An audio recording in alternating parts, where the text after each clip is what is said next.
राजकीय महाविद्यालय जमवारामगढ़ जयपुर। विषय इतिहास। मैं सुनीता फुलवारिया, सहायक आचार्य इतिहास ऑनलाइन क्लास में आपका पुनः स्वागत करती हूँ। आज हमारे अध्ययन का टॉपिक है तुगलक वंश। तुगलक वंश का अध्ययन करने के लिए हम सर्वप्रथम इस पर चर्चा करेंगे कि इस वंश में शासक कौन कौन से हुए और उन शासकों के काल की महत्वपूर्ण घटनाएं। उसके पश्चात हम एक एक शासक के प्रमुख कार्यों के बारे में चर्चा करेंगे। तुगलक वंश की बात करें तो तुगलक वंश का संस्थापक गयासुद्दीन तुगलक। गयासुद्दीन के बाद मोहम्मद बिन तुगलक शासक हुआ और मोहम्मद बिन तुगलक के बाद में फिरोज शाह तुगलक। फिरोज शाह तुगलक के बाद में एक के बाद एक 5 शासक हुए। गयासुद्दीन तुगलक द्वितीय, अबू बकर, मोहम्मद शाह और अलाउद्दीन सिकंदर शाह, और तुगलक वंश का अंतिम शासक नासरुद्दीन महमूद। गयासुद्दीन तुगलक तुगलक वंश का संस्थापक था। इसका शासनकाल 1320 से लेकर 1325। गयासुद्दीन तुगलक ने खिज्र खां का अंत करके तुगलक वंश की स्थापना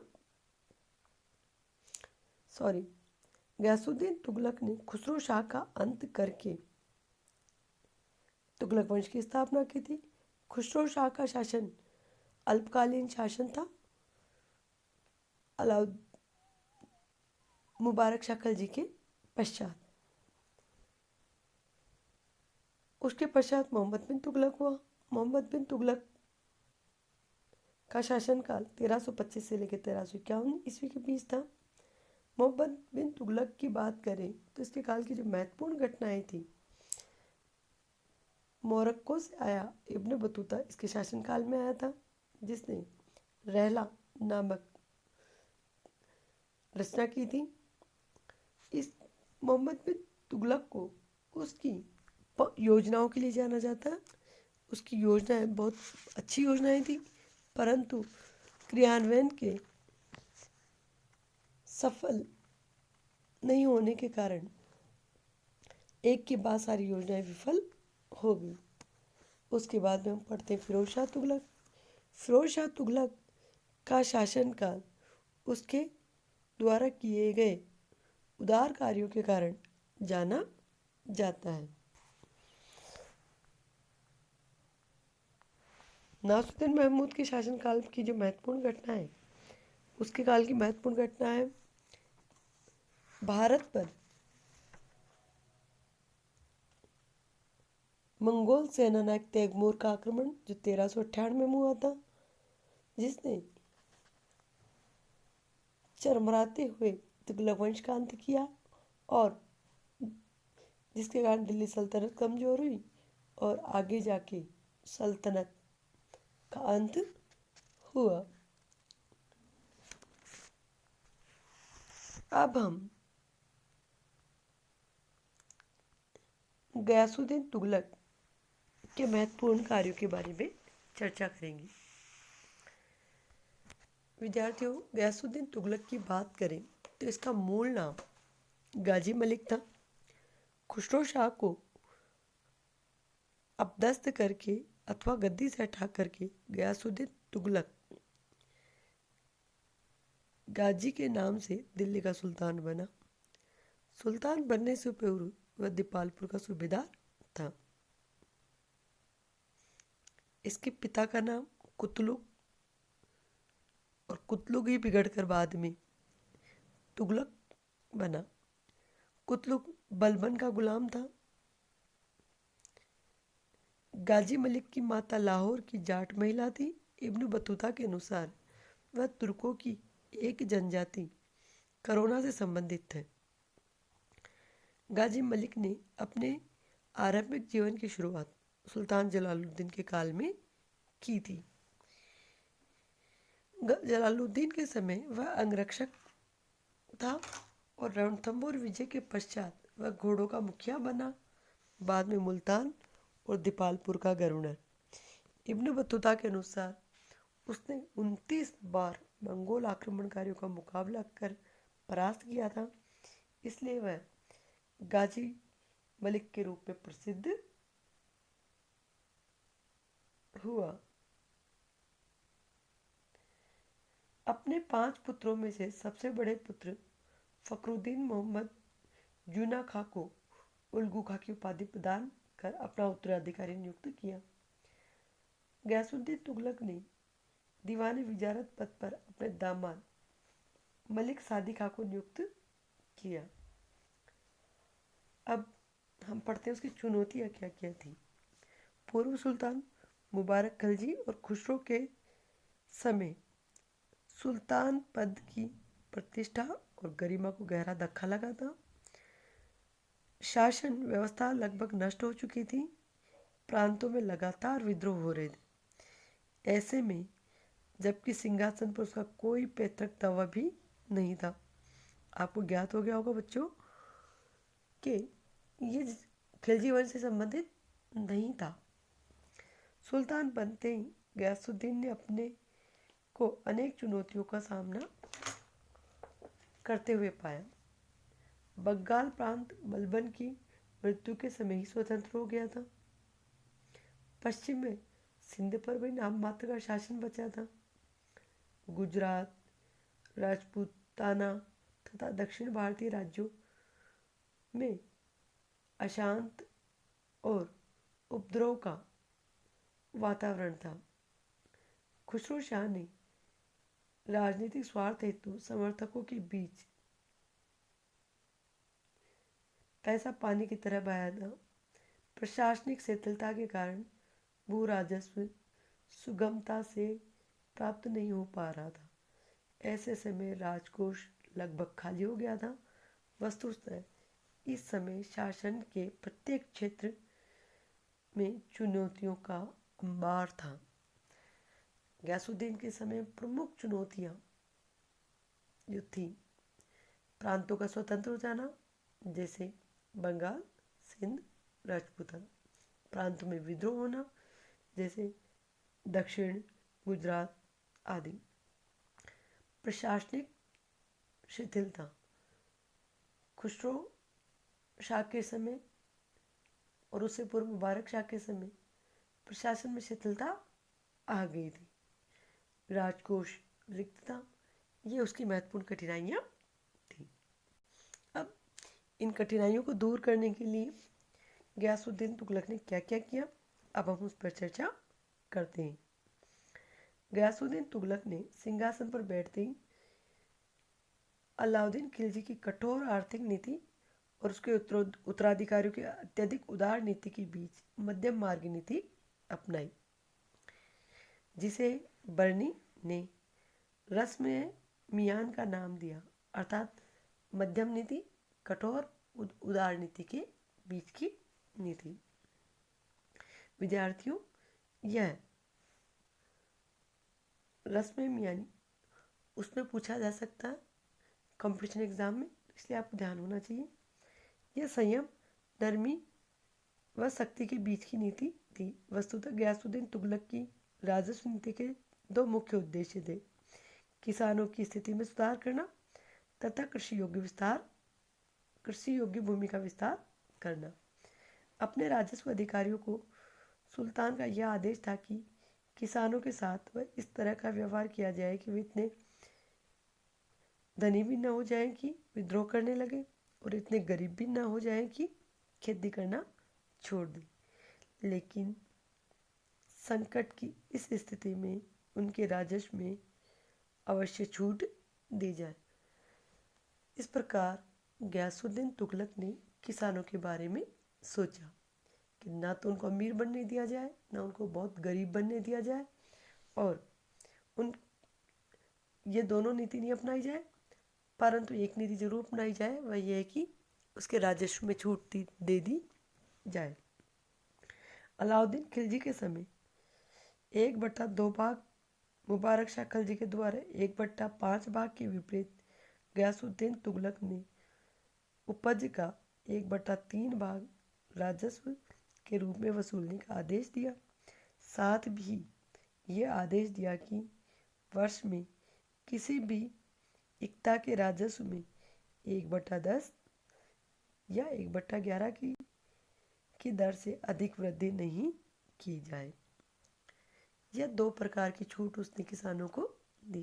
पहली तो यह कि अब उपज का केवल 1/3 भाग ही लिया जाएगा। दूसरी यह कि टैक्स की जो बढ़ोतरी होगी वही एक साल में 1/10 या 1/11 से अधिक नहीं होगी। उसने अलाउद्दीन खिलजी द्वारा भूमि की पैमाइश अथवा मसाहत के आधार पर लगान निर्धारण करने की तरीके को समाप्त कर दिया। उसकी जगह बटाई प्रथा लागू की। बटाई प्रथा 3 प्रकार की होती थी।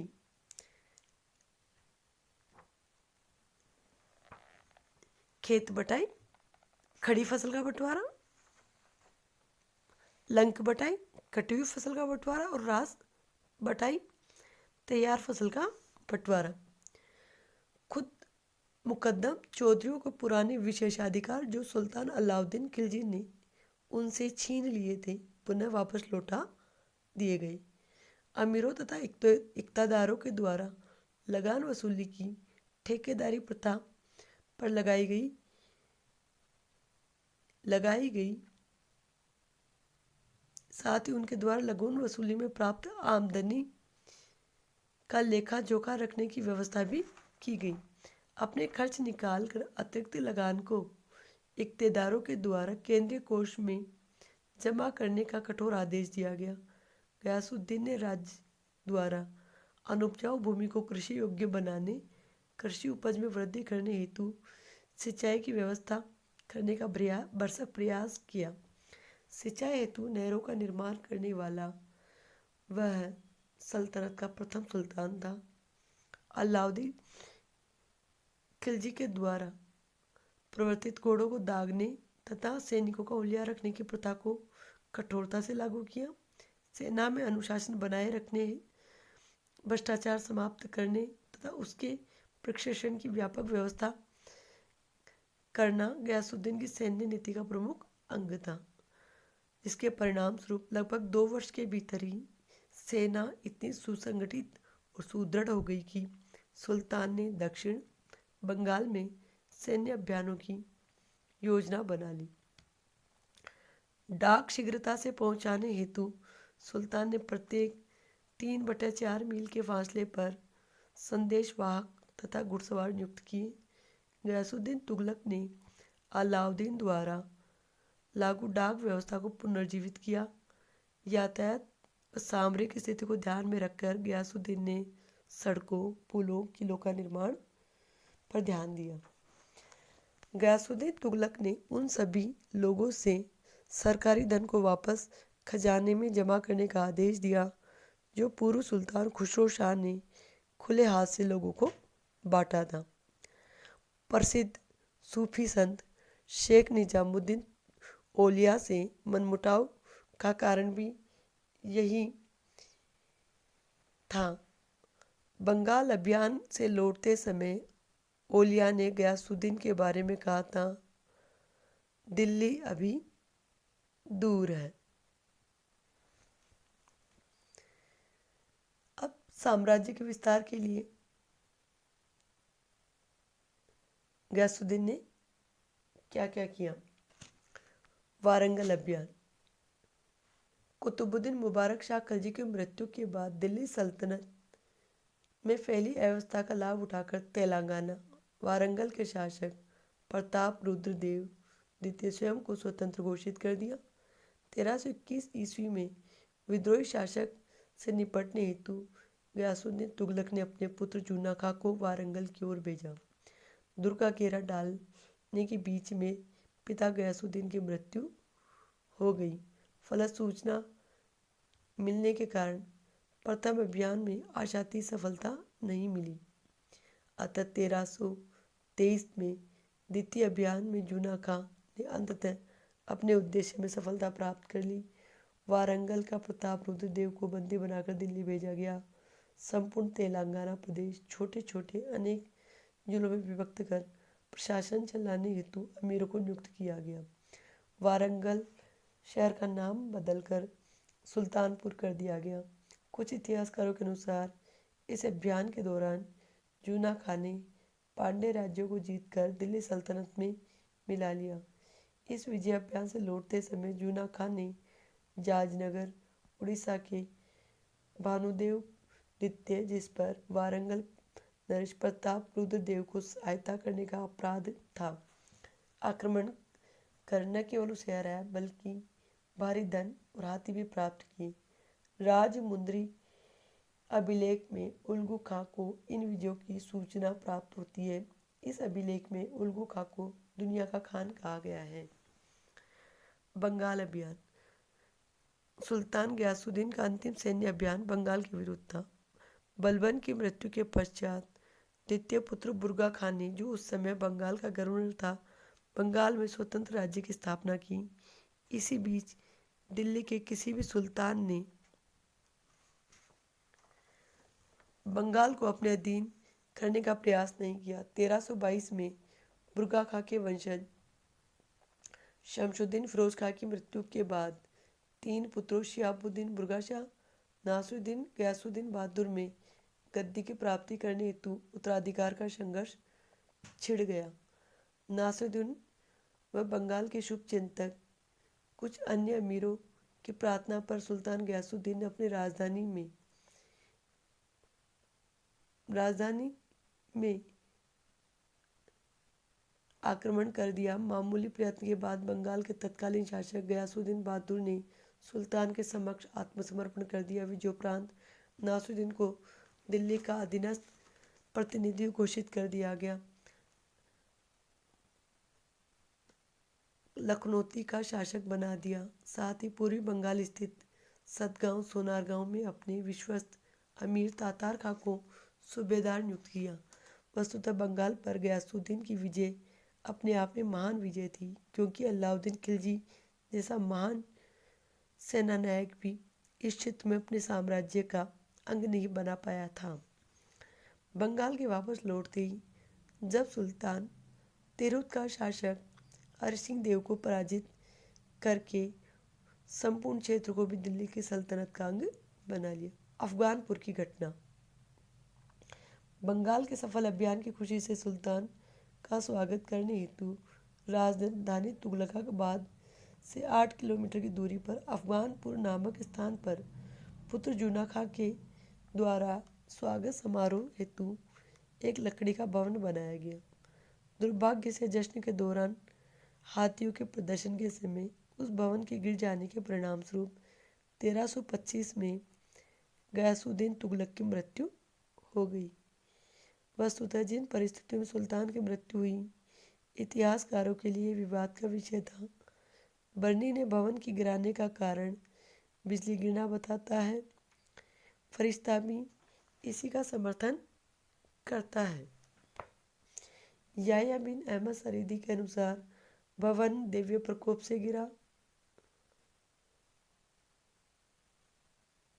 फल्कुजा साहित्य के अनुसार सुल्तान गयासुद्दीन की मृत्यु औलिया के दुख पहुंचाने के परिणाम स्वरूप खुदा के कहर के रूप में हुई। इसामी व इब्न बतूता इसे जूना खां के द्वारा पूर्व निर्धारित षड्यंत्र मानते हैं। कालांतर में अबुल फजल बदायूनी भी इसी का समर्थन करते हैं।